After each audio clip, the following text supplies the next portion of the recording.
అందరికీ నమస్కారం. నా పేరు ఆలూరి. నేను Brahmins organisation for social service అని చెప్పని దాంట్లో కోఆర్డినేటర్. సో మందకృష్ణ మాదిగ గారు బ్రాహ్మణ సంఘాలపై చేసిన వ్యాఖ్యలను ఎట్లా చూస్తారు సార్? అసలు మందకృష్ణ మాదిగ గారు బ్రాహ్మణుల మీద అనవసరంగా బ్రాహ్మణులు తీసుకొచ్చారు. ఆ విషయం ఇద్దరు కూడా చెప్పాము మేము. ఆయన ఏంటంటే రాంగ్ ఇంటర్ప్రిటేషన్లు ఇచ్చాడు, ప్రజల్ని తప్పుదోవ పట్టిస్తాడు. ఎస్పెషల్లీ హిందూ ధర్మంలో, సనాతన ధర్మంలో ఉన్న మాలమాదిగ సోదరుల్ని తప్పుదోవ పట్టిస్తున్నాడు ఆయన. ఇప్పుడు ఈ రోజున కూడా మేము మన ఎస్సీ కులాల హక్కుల పరిరక్షణ సమితి వాళ్ళు పెట్టిన రౌండ్ టేబుల్ కార్పొరేషన్కి దానికి మేము సంఘీభావం ప్రకటించడానికి వచ్చాం. ఎందుకంటే మనకు సనాతన ధర్మం ముఖ్యం. భారతదేశంలో మనకి సనాతన ధర్మం ముఖ్యం. ఎడారి మతాలు మనకు ముఖ్యం కాదు. ఏ క్రిస్టియానిటీయో ఏదో మనకి అవి ఇంపార్టెంట్ కాదు. ఇప్పుడు ఆయన లేవనెత్తిన పాయింట్ ఏంటి? మొన్న సుప్రీంకోర్టు ఇచ్చిన జడ్జిమెంట్ జీర్ణించుకోలేక ఎస్సీలు ఎవరైతే క్రిస్టియానిటీలోకి వెళ్తారో వాళ్ళకు కూడా రిజర్వేషన్లు ఇవ్వాలంటారు. మరి వీళ్ళు నష్టపోరా? నా ఎస్సీ సోదరులు, నా ఉన్న ఎస్టీ సోదరులు, ఉన్న బీసీ సోదరులు వీళ్ళంతా నష్టపోరా? వాళ్ళకి అన్యాయం జరుగుతుంది కదా. మనకి వాళ్ళు హిందూ ధర్మాన్ని పాటించే వాళ్ళకి ఎస్సీలకు రాజ్యాంగం వాళ్ళకి ఎందుకు హక్కు ఇచ్చింది? ఆ రోజున 1952లో అంబేద్కర్ గారు ఎవరు? మా ఇంటి అల్లుడు. అంబేద్కర్ గారి భార్య బ్రాహ్మణ యువతి, ఆయన గురుగారు బ్రాహ్మడు.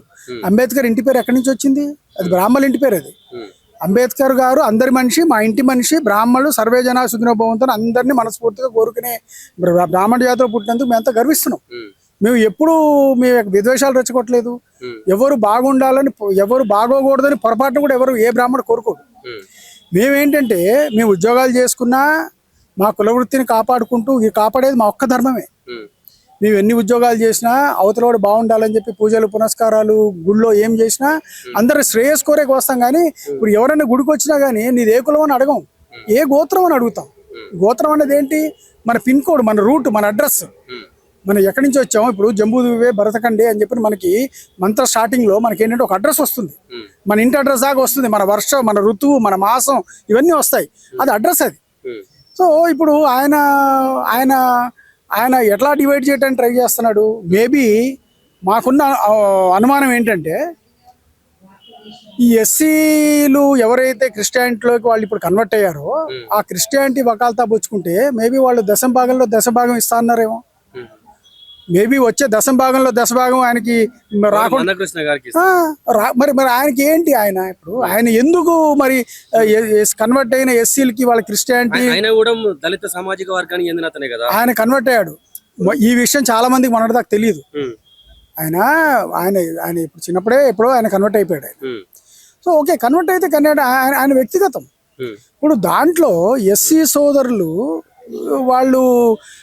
వాళ్ళని బలవంతంగా క్రిస్టియానిటీలోకి వాళ్ళకి తీసుకెళ్లి వాళ్ళకి కూడా ఎస్సీలకి జెన్యున్ గా ఉన్న ఎస్సీలకి వచ్చే హక్కులు వాళ్ళకి రావాలంటే ఎట్లా? ఇప్పుడు పాయింట్ ఏంటంటే క్రిస్టియానిటీలోకి పోయినా కూడా వివక్ష అదే స్థాయిలో ఉంది, అదే స్థాయిలో చెలరేగుతుంది. ఈ ఏం లాభం లేదండి, అదంతా కమర్షియల్. కుల వివక్షత లేదంటే ఎక్కడ ఆయన చెప్పిన అబద్ధాలండి. ఆయన ఎన్ని అబద్ధాలు చెప్పాడు? 2-3 ప్రెస్ మీట్లలో నేను తీసుకుపోతా బ్రాహ్మణ సంఘాలు మేము దగ్గర ఎక్కడ చూపెట్టండి, నాకు ఎక్కడ ఉంది? బ్రాహ్మణులు ఎప్పుడు ఎవరిని గుళ్ళోకి రావద్దు అని చెప్పి అనరు. ఎందుకంటే గుళ్ళు కట్టింది మేం కాదు, గుళ్ళో విగ్రహం చెక్కింది మేం కాదు, గుడి కట్టింది మేం కాదు, గుళ్ళో బోరేసింది మేం కాదు, గుళ్ళో కాంపౌండ్ వాల్ కట్టింది మేం కాదు. మేము కేవలము గుళ్ళో అర్చకత్వం చేస్తాము, అందరూ బాగుంటాయి. ఎందుకంటే మా దగ్గర మంత్రసిద్ధి ఉంది. కొన్ని వందల సంవత్సరాల తపస్సుతోని మాకు వచ్చింది. అది ఎంతో కఠోర సాధనతో పొద్దునే 3:30 గంటలకు లేచి మేము సంధ్యావందనాలు ఇవన్నీ చేసుకొని ఉపాసన చేసి వల్లవేయటం అంటారు. వల్లవేయటం అంటే మీరు ముష్కర్లు గ్రంథాలు తగలబెట్టారు, ఈ బ్రిటిషర్లు తగలబెట్టారు. ఎన్ని తగలబెట్టినా సనాతన ధర్మం ఇంకా మిగిలిందంటే ఎట్లా మిగిలింది? బ్రాహ్మలు బ్రెయిన్ మెమరీలో అవన్నీ పొందుపరుచుకొని ట్రాన్స్ఫర్ చేస్తున్నారు. ఆ కెపాసిటీ బ్రాహ్మణులకు మాత్రమే ఉంది, మిగతా కులాల వరకు లేదంటారా? వచ్చి సాధన చేయమనండి, మేము ఆల్రెడీ నేర్పిస్తున్నాం కదా. ఇప్పుడు 15 చెప్తున్నాడు కదా, దళితులను కూడా పూజారులు మీరు గుళ్ళకి వెళ్ళాలి, పూజలు చేయాలని చెప్తున్నాడు కదా. ఆయన హాఫ్ నాలెడ్జ్ తో మాట్లాడాడు. ధూపదీప నైవేద్యంలో దాదాపు 56 కులాల వాళ్ళు ఇప్పుడు అర్చకత్వం చేస్తున్నారు. ఆయనకు తెలుసా ఈ విషయం తెలుసుకున్నది మేము చెప్పిన తర్వాత, ప్రెస్ మీట్ లో విషయం చెప్పిన తర్వాత, ఆయన విషయం తెలుసుకున్న తర్వాత తగ్గాడు ఆయన. నేను మీకు చూపెడతా ధూపదీప నైవేద్యంలో ఎంతమంది బ్రాహ్మణ నేతలు చూపెట్టిన నేను. ఇప్పుడు మీకు ఎందుకు సార్, మన తెలంగాణలో రాష్ట్ర జాతర అయిన సమ్మక్క సారక్క జాతరలో పూజారులు ఎవరు? గిరిజనులు. మరి వాళ్ళు బ్రాహ్మలా? ఉమ్. మేము అడ్డుకున్నావా? వాళ్ళు గిరిజనులు కాబట్టి బ్రాహ్మణులు అక్కడికి రావట్లేదనే ప్రశ్న కూడా ఉంది కదా. ఎవరు చెప్పారండి? అది కూడా మాట్లాడారు కదా ఆయన మాట్లాడి స్వామి. ఆయన వక్రీకరిస్తున్నారు. చిన్నజీవి స్వామి వారే ఎంతో మందికి అన్య బ్రాహ్మణులకి ఆయన వేదం నేర్పిస్తున్నాడు. ఈ విషయం తెలుసుకోండి దయచేసి. మందకృష్ణ మాదిగ గారికి నేను ఈ పూర్వకంగా ఆయన తెలుసుకోమని చెప్తున్నా. నేను ఇప్పుడు ఫస్ట్ టీటీడీ మొదలు పెట్టిందండి 15-16 ఏళ్ల క్రితం దళిత గోవిందం అని టీటీడీ స్టార్ట్ చేసి వాళ్ళు దళితవాడల్లోకి వెళ్ళి ప్రచారం చేసి ఎంపిక చేసి వాళ్ళందరినీ వచ్చి వేద విద్యలో చేర్పించారు. ఆలూరి గారు ఒక ప్రశ్న. ఇప్పుడు సమ్మక్క సారలమ్మ దగ్గర గిరిజనులు పూజారులు కదా, ఇక్కడ చిన్నజీఆర్ స్వామి ఏమంటారు వాళ్ళు వనదేవతలు అని ఎవరు చెప్పినారు వాళ్ళు అని ఆయన విమర్శిస్తున్నాడు. అంటే అక్కడ గిరిజనులు పూజారులుగా ఉంటే వాళ్ళు దేవుళ్ళు కాదా అనే ప్రశ్న. అదే మరి లేదండి ఆ ప్రశ్న ఆ ప్రశ్న మీరు దయచేసి ఆయన్ని అడగండి. ఎందుకంటే అది మనం ఆన్సర్ చేయడం సమంజసం కాదు. అది ఆయన్ని అడగండి. దేవతలు ఇప్పుడు సందర్భం వచ్చింది మనకి దేవతల్లో ఆగమాల్లో చాలా రకాలు ఉన్నాయి. ఇప్పుడు గ్రామ దేవతలైనా వాళ్ళు ఏంటంటే వాళ్ళు దేవతలే. కాకపోతే మనం లక్ష్మి, దుర్గా, కాళీ వీళ్ళెవరిని పెద్ద లెవెల్లో పూజించే దేవతలు పెద్ద దేవతలు. అంటే వీళ్ళు దేవతలు నేను దేవతలు కాదనట్లే, వీళ్ళు గ్రామ దేవతలు. ఇప్పుడు మనకి ఎన్నో ట్రైబ్స్ లో కూడా ఎన్నో ఆచారాలు ఉన్నాయి. వాళ్ళకి అనుకూలంగా వాళ్ళు అప్పట్లో తపస్సు చేసి సాధించి సిద్ధి పొంది వాళ్ళు దేవతలుగా మారారు. వాళ్ళంతా దేవతా స్వరూపాలే. అందుకనే మనకి 3,000,000 దేవతలు అన్నారు. ఒక పాయింట్ గుర్తు చేసుకోండి. వీళ్ళందరూ ఆ కోవలోకి వచ్చేస్తారు. లేదు 3,000,000 దేవతలు అని అంటున్నారు బరాబరే. కానీ బ్రాహ్మణులు ఈ ఎల్లమ్మ, మైసమ్మ, పోచమ్మ లాంటి దేవతలకు అంటే మూలవాసులైన హిందువుల దేవతలకు సంబంధించి వాళ్ళు ఎందుకు కొలవరు అనే ప్రశ్న తలెత్తుతుంది. ఇక్కడ పెద్దమ్మ తల్లి గుడికి వెళ్ళండి, అక్కడ ఎవరు పూజ చేస్తారు? అక్కడ బ్రాహ్మణులు పూజ చేస్తారు, ఇంకోటి వేరే వాళ్ళు కూడా పూజ చేస్తారు. మీకు బలకమ్మపేట అమ్మవారి టెంపుల్ ఉంది. ఇక్కడ మనకి అదే 3,000,000 దేవతల్లో మనకి 3,000,000 దేవతలు అని సనాతన ధర్మం ఎందుకు ఇంతమంది దేవతలు ఇచ్చింది? ఇక్కడ మనకి లిబర్టీ ఉంది. మనకి గ్రామ దేవతల దగ్గర నుంచి మనకి పెద్ద దేవతలు, అధిష్టాన దేవతలు, అంతరిక్ష అధిష్టాన దేవతలు మనకి చాలా మంది ఉంటారు. సో ఇక్కడ మీరు ఈ మీడియా వాళ్ళు దయచేసి అటువంటి వివక్షత తీసుకురాబకండి. దేవతలు దేవతలే, దేవతలే. ఒకటి ఆలూరి గారు, మందకృష్ణ మాదిగ ప్రశ్న ఏంటంటే ఇప్పుడు క్రిస్టియన్ మతంలో మా కులాలు లేవు కదా, సమానం కదా. సరే క్రిస్టియన్ మతంలోకి పోతా మీ అగ్రహారంలో ఇల్లు కట్టుకొని ఇస్తారా? ఇప్పుడు ఎక్కడ ఉన్నాయండి అగ్రహారం? ఒకటి చూపట్టండి నాకు ఇప్పటి స్థలం. ఆయన హాఫ్ నాలెడ్జ్ తో మాట్లాడు, రాంగ్ ఇంటర్ప్రిట్ చేస్తున్నాడు, జనాల్ని తప్పుదో పట్టిస్తున్నాడని చెప్తున్నాం కదా. ఇప్పుడు జనాలకి అర్థమైంది. ఇప్పుడు ఇక్కడ ఏదైతే రౌండ్ టేబుల్ ఇక్కడ పెట్టారో మీటింగ్, వాళ్ళకి అర్థమయ్యే కదా. ఈ రోజు రౌండ్ టేబుల్ మీటింగ్ పెట్టారు అవేర్నెస్ తీసుకురావడానికి. తప్పుదో పట్టిస్తున్నారు. దళితులను ఇంట్లోకి రానియరు. ఇంకా దూరమే ఉంటది అలా వ్యవస్థ, పక్కదారి, ఇవన్నీ ఇప్పుడు అతను చెప్పిన లాగానే అవన్నీ ఉన్నాయండి. మీరు ఆయన చెప్పిన మాటలు నమ్మి మీరు ఇట్లాంటి ప్రజలకు చెప్తున్నాడు, మాకు కాదు. ఒకటి సార్, ఈవెన్ ప్రజలు కూడా నమ్మట్లేదు సార్. నేను చెప్తున్నా, ఆయన ఏదైతే ప్రజలు వీళ్ళ గురించి అన్నాడో వాళ్ళే రౌండ్ టేబుల్ పెట్టారు ఇక్కడ. అవన్నీ పొరపాటు. అసమానతలు రాజ్యాంగం వచ్చిన తర్వాత మనం ఎవరైనా రాజ్యాంగం లోబడే నడుచుకోవాలి. కానీ ఇట్లా ఎవడికోడు సొంత రాజ్యాంగాలు, నువ్వు మా ఇంట్లోకి రావద్దు, నేను మీ ఇంట్లోకి రాను, ఇవన్నీ లేవు. ఇప్పుడు విద్వేషాలు, ఈ అంటరాంతనాలు ఇవన్నీ లేవు. ఎక్కడున్నాయి? మనకి రాజ్యాంగం వచ్చిన తర్వాత అందరికి సమాన హక్కులు ఇచ్చింది. ఓకే, వాళ్ళకి అప్పుడు అంటరాంతనం అప్పుడు ఉంది కాబట్టి వాళ్ళకి ఏంటంటే ఆర్టికల్ 14-15 ప్రకారం వాళ్ళకి ఓకే, వీళ్ళు అప్పుడు వెనకబడి ఉన్నారు, 100 ఏళ్ళ నుంచి వెనకబడి ఉన్నారు, వాళ్ళకి రిజర్వేషన్ ఇవ్వాలనే కదా ఇచ్చింది. ఇప్పుడు ఆ రిజర్వేషన్లు ఈయన కట్ చేయాలని చూస్తున్నాడు కదా. అందుకనే కదా ఇప్పుడు వచ్చింది, రగడైంది. దాంట్లో ఏం చేశాడు? ఖాళీ పీలి బ్రాహ్మణులు లాగాడు.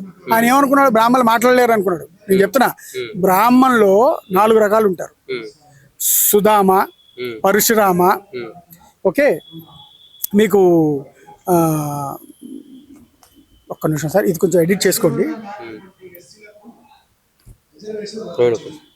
మీకు బ్రాహ్మణులో మీరు బేసిక్గా మీరు ఏంటంటే నలుగురిని చూస్తారండి. ఫస్ట్ సుధామ, పరశురామ, చాణక్య, రావణాసుడు.